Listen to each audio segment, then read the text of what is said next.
cat walked through the broken city, and the lights remembered his name. Before the city broke, the cat already knew its pattern by heart. He was small and gray, the color of rainwater and dust, with a faint white stripe down his nose, as if someone had brushed him once with chalk and never finished. No one could say Tochna, Kamu on Prinadlajal. He slept wherever the night found him softest. But his days moved along one and Toyja invisible route, the way a clock hand moves across a familiar face. Every morning when the first pale stripe of light touched the windows, he emerged from a narrow side yard where two buildings leaned toward each other like tired friends. He stretched, blinked at the waking street, and set off. First came the corner bakery, where the smell of warm bread rolled out through the open back door. The baker's helper sometimes tossed a piece of crust to the ground with a motion that looked careless, but never missed the cat's path. The crust was always still warm. The cat pretended not to expect it, but his paws reached that spot at almost the exact moment it landed. From there, he walked along the tram tracks, tail held level, paws finding the spaces between the rails. Trams clanged and hissed on either side, close enough that the wind of their passing ruffled his fur, but he never seemed afraid. The drivers learned to watch for the small gray body and gave an extra tap of the bell when they saw him. He crossed under a web of trolley wires that hummed faintly, even on quiet days. He passed the newsstand where bright pages fluttered, the little kiosk that sold flowers in chipped vases, the café where chairs scraped the pavement as people slid them back to sit. Children on their way to school pointed and whispered that this was a lucky cat. Office workers stepped around him without thought, the way they stepped around lamp posts and trash cans and things that simply existed. On some evenings, a boy with a red backpack would sit on the low wall near the square and reach down a careful hand. The cat allowed himself to be scratched behind the ears only for a moment, then moved on. He did not belong to the boy any more than he belonged to the baker or the tram drivers. He belonged to the path itself. At night, when the trams slept and the cafe chairs were stacked and the flower kiosk closed its shutters, the city rearranged itself in light. Windows glowed and darkened. Neon signs flickered with urgent color.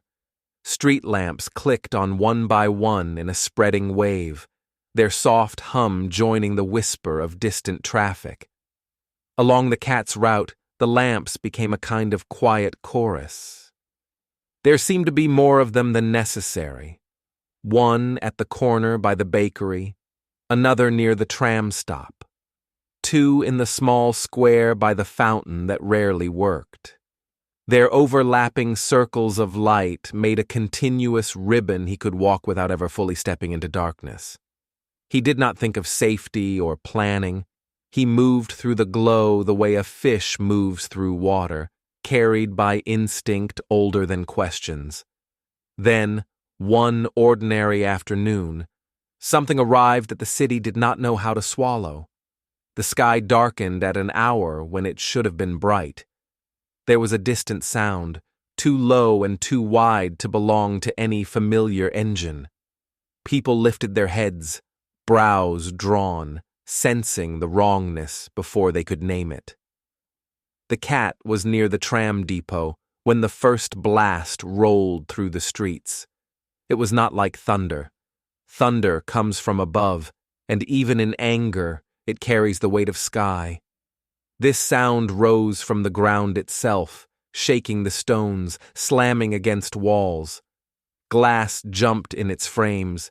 Birds exploded upward in panicked flocks. The cat flattened himself under a parked tram as the world snapped into pieces. In the hours that followed, the city tore itself open. Windows shattered outward like thrown water. Bricks collapsed in slow, terrible cascades. Smoke rose in columns that fanned out and joined into a single dirty cloud. Sirens cut through the roar, sharp and thin. People ran and stumbled, fell and rose, voices snagging on cries that were half words and half animal. The lights fought as long as they could. Emergency circuits snapped on. Stairwells glowed. Exit signs flared red above doorways. Street lamps, shaken but intact, tried to hold their steady halos over broken glass and twisted metal. For a while, the city still remembered how to be a city. But damage moves quickly in some places and more slowly in others. Substations failed one by one, like heartbeats skipping. Whole districts coughed, flickered and went dark. Where lines were cut, lamps died with a soft, exhausted sigh. Under the tram, the cat curled into a tight ball, ears pressed flat. Dust settled over his fur in a fine gray film. The noise eventually thinned, changed flavor, drifted away into a distant rumble. The ground stopped shivering. The air grew thick and hot and full of strange smells, burnt metal, scorched plastic, the bitter tang of something chemical that stung his nose. When at last he uncurled, the world was different. He crawled out from beneath the tram on cautious paws. The street he knew had been replaced by a version of itself, cut into jagged shapes. Pavement buckled. Wires drooped. One side of the depot building had crumbled, leaving its inside suddenly outdoors. A chair lay in the middle of the street, as if the person who had sat on it had simply stepped away for a moment, forgetting where they were. The cat sneezed once, twice, clearing dust from his nose. His ears twitched in all directions, searching for familiar sounds. The trams were silent. The café was silent. The city, which had always hummed even in the deepest hours of night, had fallen into a silence so large it felt like standing inside an empty shell. He moved forward anyway. The body remembers paths even when the mind has no words. His paws found their way to the bakery corner, where part of the roof had fallen. Flour whitened the rubble like a ghost of snow. The warm smell of bread was gone, replaced by the flat scent of ash. He picked his way through glass and plaster, each step careful. The boy with the red backpack was nowhere. The flour kiosk had become a pile of broken boards and crushed petals. The tram tracks were twisted in places, buckled in others, like a line drawn by a hand that suddenly shook. He did not see many people. A woman with a bandage on her forehead moved slowly down the sidewalk, holding a child whose eyes were too wide. Two men in uniform shouted to each other as they lifted a stretcher. Far away, a machine chewed at a collapsed building, its jaws full of brick. By the time night came, the cat had found a place to hide under the collapsed awning of a closed shop. The air grew colder. Somewhere in the distance, a generator coughed to life, and a harsh, temporary light flared in one courtyard, painting broken walls in pale, nervous color. Most of the city stayed dark. The cat had never known such a night. The familiar guardians were gone. No soft pools of yellow at the corners. No quiet rhythm of lamps waking one after another. The sky spread wide and black above buildings that looked bruised. He dozed and woke by turns, the way animals do when the world feels unsure. Days passed. How many, he could not have said. The scent of dust slowly faded, replaced by the heavier, damp smell of exposed earth and broken pipes. Some streets were cleared. Others were simply abandoned, blocked off with tape and makeshift signs. Windows were boarded. The tram lines stopped completely. People left. They went in buses, in cars, on foot. They left with suitcases and without them. They left slowly, then faster, then in trickles. Some stayed because they had nowhere else to go, or because they were too old to imagine another map than the one they carried in their bones.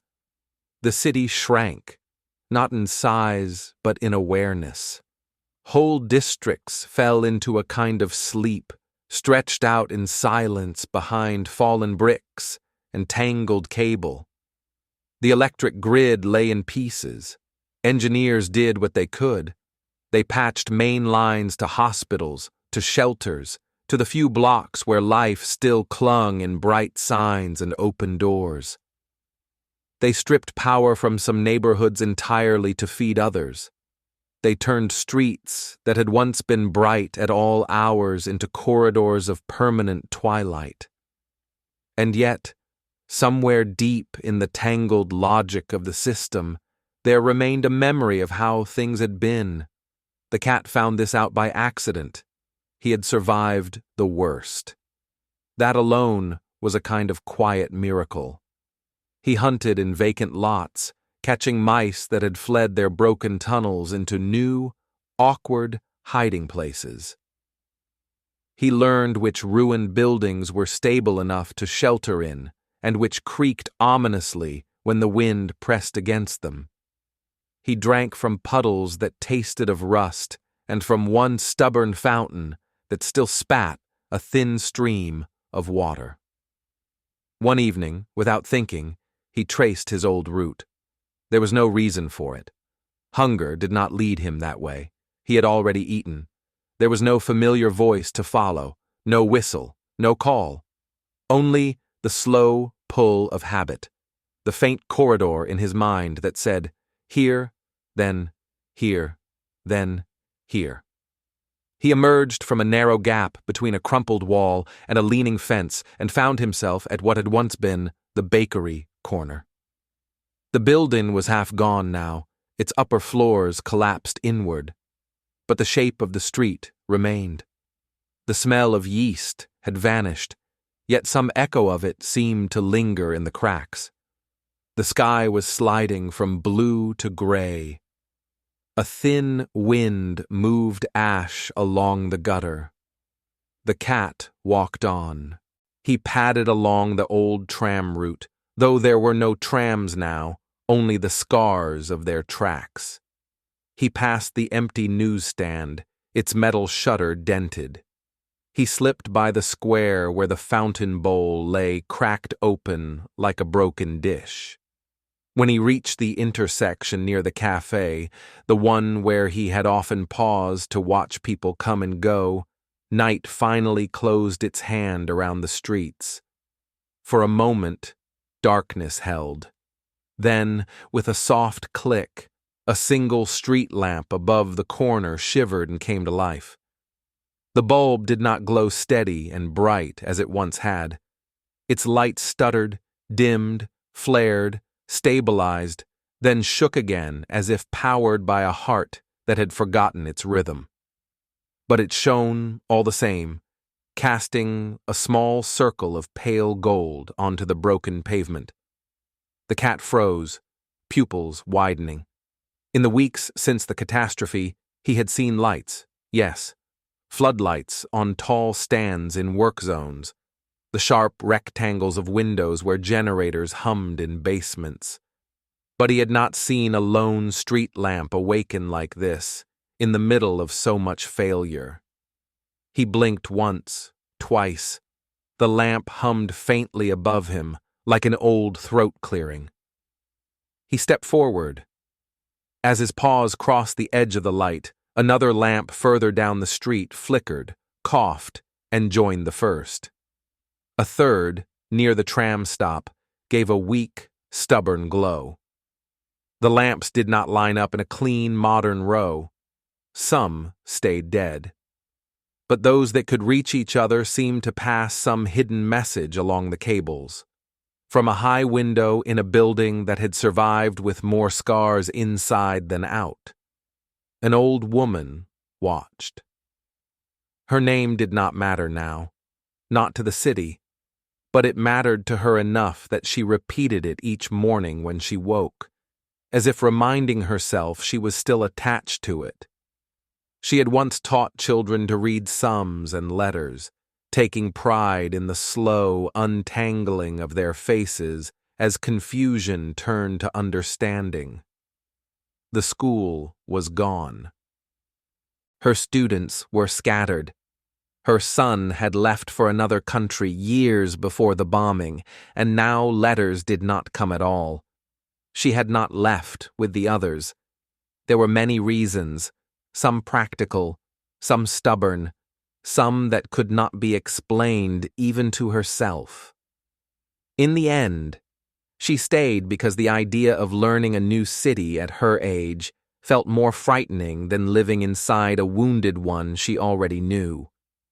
She lived now in 2 rooms on the 4th floor of a building with a cracked stairwell and a roof that leaked in only 3 places. Her world had shrunk to the distance between her bed, the stove, the window, and the small chair beside it. She spent evenings at that window. From there, she could see the corner where the cat walked. She had seen him before the catastrophe, a small moving comma in the sentence of the street, always roughly at the same time. He had reminded her of certain students whose minds moved along tracks too fast for the world around them. When the city broke, she lost track of him. There were days when she did not open the curtains at all. The view was too full of rubble and absence. On the evening the lamps flickered, she happened to be awake and looking. She saw the cat first, emerging from shadow like a piece of the street that had decided to move. He walked with the same self-contained focus as always, tail low but not tucked, body thin but not yet gaunt. As he reached the corner, the lamp above him woke. She flinched. Electricity had become unreliable. Lights were rationed, intentionally dark in some areas. For a lamp here to turn on meant either a mistake or a miracle. When the second and third lamps joined, her breath caught in her chest. She watched the cat walk through each patch of brightness, as if stepping across a series of islands in a dark sea. Behind him, the lamps did not go out immediately. Their glow lingered, trembling, then slowly faded as he moved beyond their reach. By the time he vanished between 2 ruined buildings at the far end of the street, the last lamp in the chain flickered out, leaving only the memory of its circle on her eyes. She might have dismissed it as coincidence, a trick of faulty wiring, if it had happened only once. It did not. On the next clear evening, the cat woke under a broken staircase and stretched. The day had been long and oddly warm. He had slept through much of it, belly comfortably full from a lucky find behind a half-collapsed market stall. Something called him toward the route again. He set off without thinking, paws falling into their old rhythm. At the bakery corner, his whiskers twitched as they always had, catching the faint echoes of yeast and smoke that now lived only in stone. At the square, he paused for a heartbeat where the boy had once sat with his backpack, though the wall now bore a crack wide enough to fit his paw. As he entered the intersection, the lamps woke again. This time, their light seemed surer, but only in the places his paws touched. The lamp behind him kindled first, then the one above, then the one ahead. Not with perfect timing, but in a sequence that mirrored his movement so closely that even an animal's mind, shaped more for scent and pressure than abstraction, sensed connection.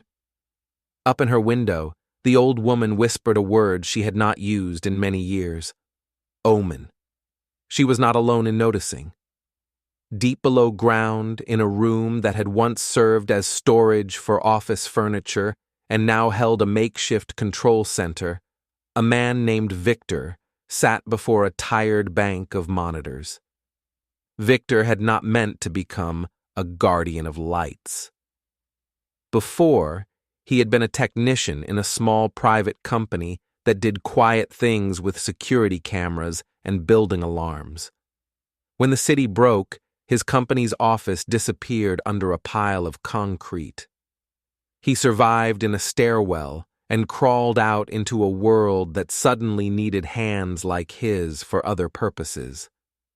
He now worked with what remained of the municipal power grid.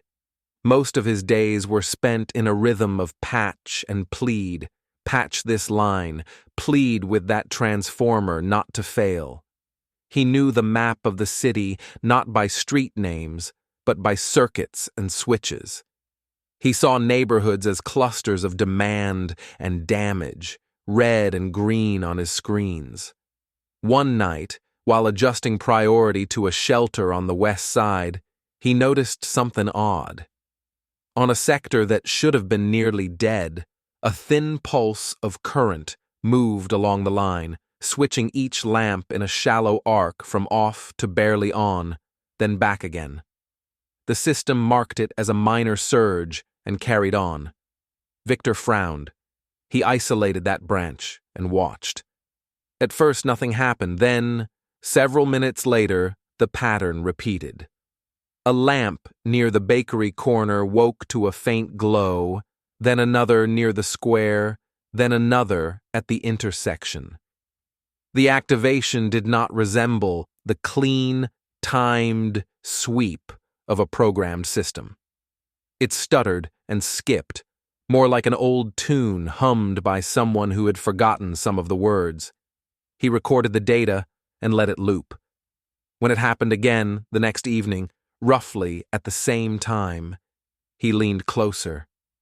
The lamps rose and fell in the same order, with slight variations, as if responding not to a schedule, but to a moving presence. He thought of faulty sensors, of broken timers accidentally still in play. Then he remembered that whole branch had been left for dead after the last assessment. No timers, no active control. Something in the city was trying to wake itself along a path that no longer officially existed. On the surface, the cat continued his walks. He did not know the word pattern, but his body carried one. Each night that his hunger and the weather allowed, he traced the same line through the ruined blocks. He passed the same corners, slipped through the same gaps in fences, stepped around the same pile of bricks that had toppled but never been cleared. The lamps greeted him.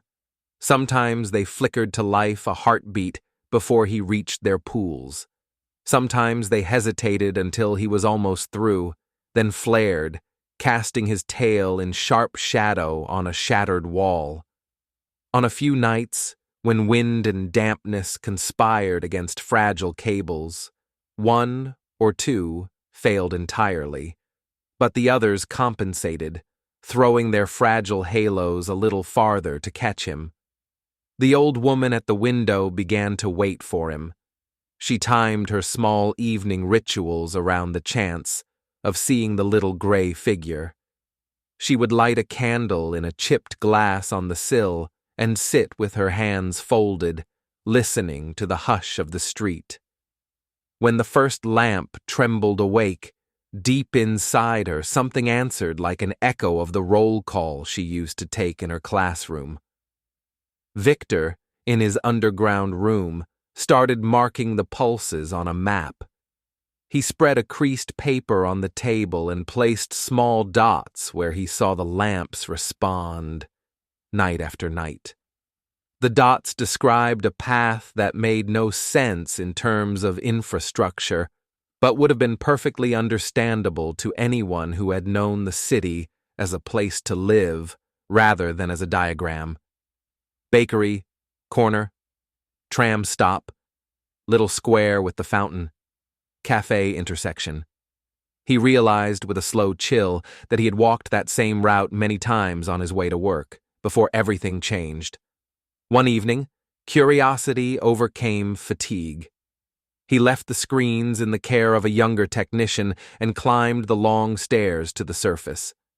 The air smelled of cold stone and distant smoke. The sky had already gone dark.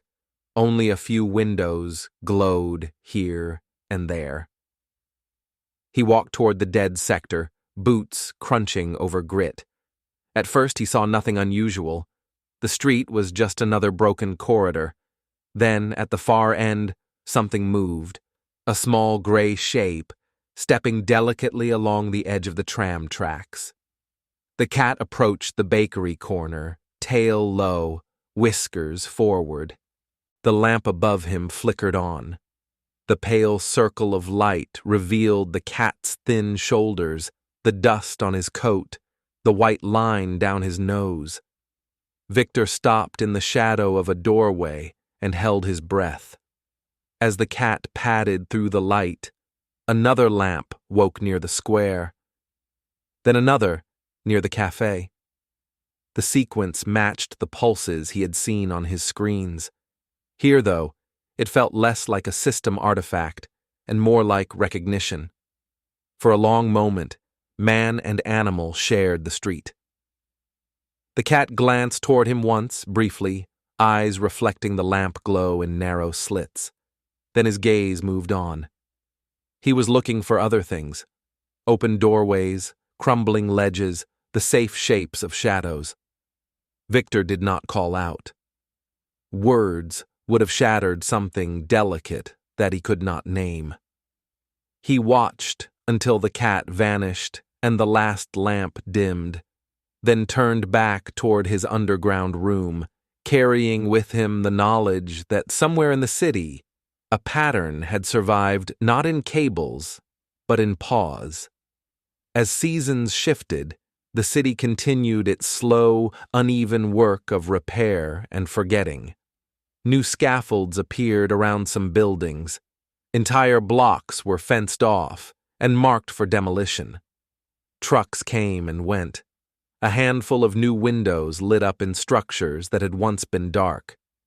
Life, cautious and thin, began to move again in some corners.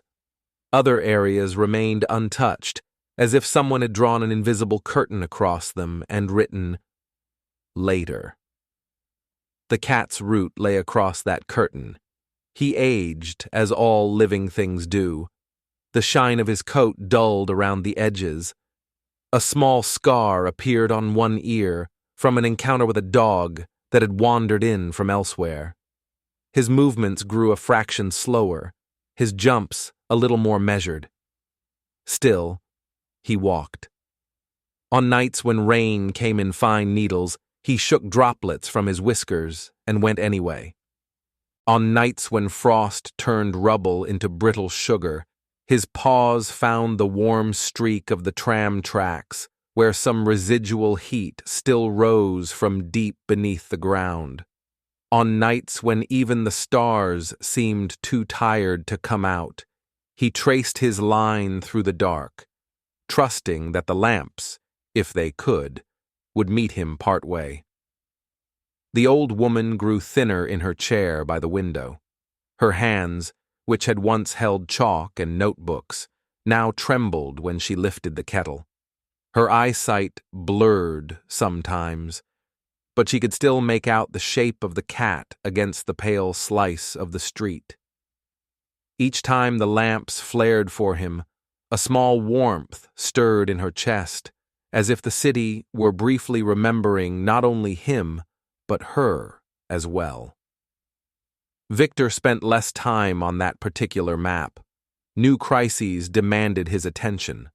A hospital on the far side of town needed a backup line. A shelter for families required more power for the heaters.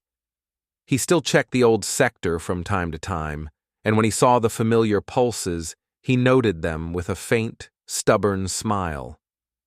One winter, Snow came hard and early. It fell in thick, slow flakes that stuck to broken walls and filled the hollows in collapsed roofs. The city's wounds softened under the white weight.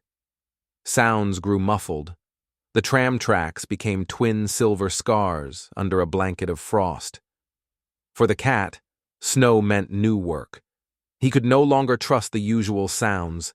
Everything was padded. Scents were buried, changed by cold. His paws ached from the chill. He ate less often. Hunger made his ribs sharper under the fur.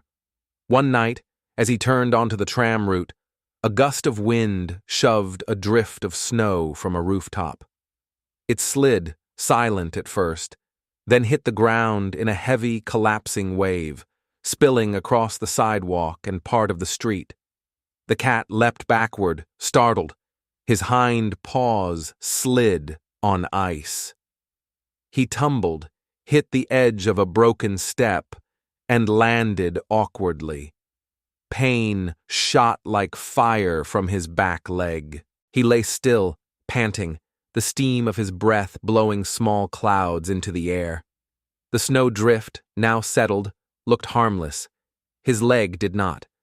After a time, he tried to stand. His front paws held. One back leg did not. It folded under him like wet paper. He hissed once, softly, and then bit it back. The night did not care about his sounds. The lamps along the street were dark. They had been flickering more weakly in recent weeks. Cold and damage made their lives harder. Now, with circuits strained and priorities elsewhere, they slept. Under the fourth-floor window, the old woman dozed in her chair. She woke with a start, heart drum beating too fast, with the feeling that something essential had slipped out of its place. She pushed herself up and went to the glass, breath leaving faint patches of fog. At first she saw nothing but falling snow and the soft angles it gave to ruin. Then, near the tram tracks, she spotted a small gray shape trying to move and failing. Her chest tightened.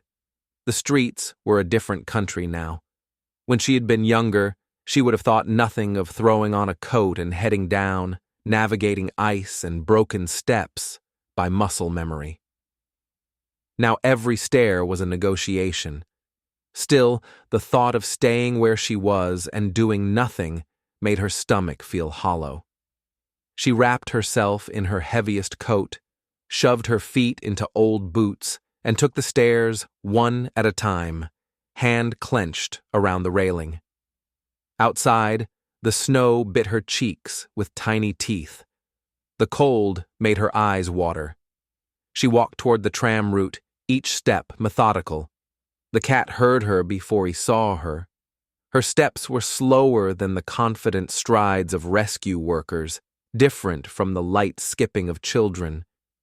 He turned his head, ears twitching, nose trying to separate her faint smell from the cold.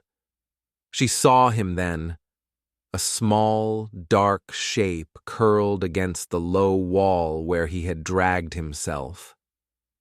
They were two old creatures in a city that had forgotten most of its obligations. Neither of them understood the exact rules that still applied, the lines between risk and caution. They understood only that something shared their piece of ground. She crouched with difficulty, knees complaining, and held out a gloved hand. He sniffed the air between them, catching traces of dry wool, soap, tea, dust, and that particular note of age that corrodes slowly but does not surrender at once. She did not try to pick him up. That would have been too much for both of them. Instead, she set down a small bowl she had carried, filled with pieces of something soft and smelling of fish. Then she rose, breath shallow, and stepped back. The cat waited until she was a certain distance away, then dragged himself forward, front paws doing most of the work. Pain stabbed his leg with each movement. hunger cut from another angle. He reached the bowl and ate. When he finished, he stood motionless for a long moment.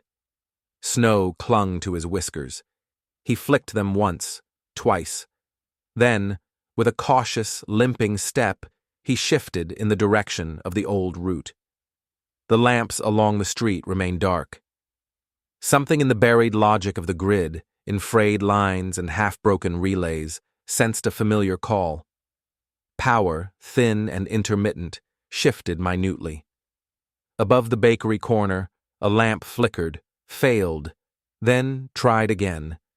Its filament glowed faint orange, brighter, then steadied into a weak but undeniable light. The glow fell on empty street for a heartbeat, then found the moving shape of the cat as he passed beneath. At the intersection near the square, another lamp answered. Its casing was cracked, snow dusted its rim, but it woke.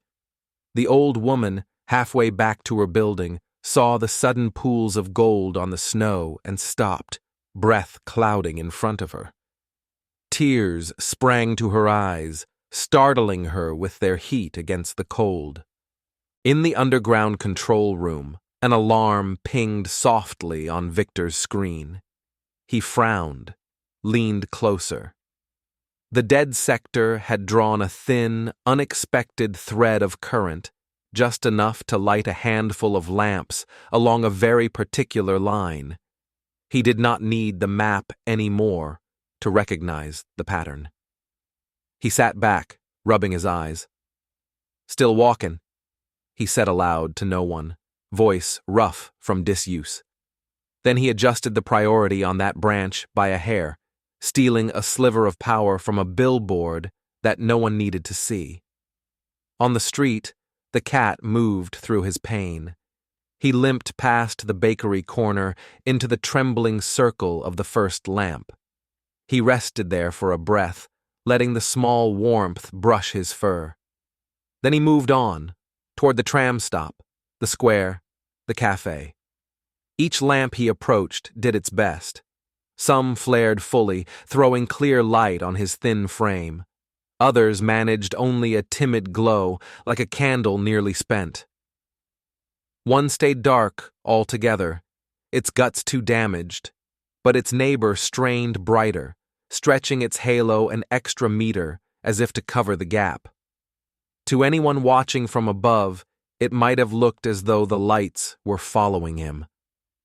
To the cat, it felt simply that the darkness was not as deep where he walked. He reached the end of his route far more slowly than in his younger days. There, where the buildings thinned and gave way to a stretch of open ground, he stopped. His leg shook. His heart beat too fast. The snow around his paws bore the faint, rusty stain of blood. He sat. The nearest lamp, hanging at a crooked angle from a bent pole, flickered, then steadied, and poured what little light it had straight down onto him. In that small island of brightness, he closed his eyes. The city, in all its brokenness, held its breath. Inside her building, the old woman climbed the last stairs with a strange calm, as if she had reached the end of a long lesson and knew there was nothing more to add. She did not go straight to bed. She went to the window and sat, watching the farthest lamp burn for a long time before it, too, finally dimmed. Victor, staring at his screens, saw the final pulse on the old branch fade into the background noise. He made a small, private mark on his paper map and folded it carefully, as if storing it for someone who might ask one day. The next evening, no lamps woke along that path. The night came down hard and simple. The bakery corner stayed dark. The tram stop remained a blur of shadow. The square held only snow and the mute skeleton of the fountain. Up on the 4th floor, the old woman waited at her window anyway. Habits do not vanish in one day. She lit her candle, listened for sounds that did not come, watched the black ribbon of street until her eyes ached. When she finally rose to go to bed, she touched the glass once, fingers leaving brief prints. In the days that followed, the city continued its slow shift toward another version of itself. Some ruins were cleared. Some were left to sink into their own dust. New plans were drawn on new paper in rooms that the cat would never visit. The tram line on that route was declared permanently closed. Other paths would carry people elsewhere. The lamps in the old sector stayed mostly dead. And yet, sometimes, on nights when the wind was very still and the sky very clear, something curious happened. A passerby cutting through the broken district on a shortcut might feel for a brief moment the sense of being watched, and not in a dangerous way. A faint prickle at the back of the neck. A pause at the corner without knowing why. Once, a child walking home from a relative's cramped apartment tugged on his mother's sleeve and pointed. "Look," he said, though that word carried many meanings now. Out loud, or only in his own mind, it did not really matter. At the far end of the street, a single lamp burned. It did not hum with full modern confidence. Its glow was uneven, with thin shadows moving through it like the memory of leaves. But it shone over a patch of cracked pavement, as if illuminating a place where a small gray body might have once paused to listen for the echo of a city that had not entirely forgotten him. If someone had stood very still in that circle of light and closed their eyes and listened past the sigh of distant traffic and the murmur of new voices, they might have heard it too. The soft, steady rhythm of paws on stone, moving along an old, invisible route, and a handful of street lamps, scattered and stubborn, waking in sequence to whisper his name.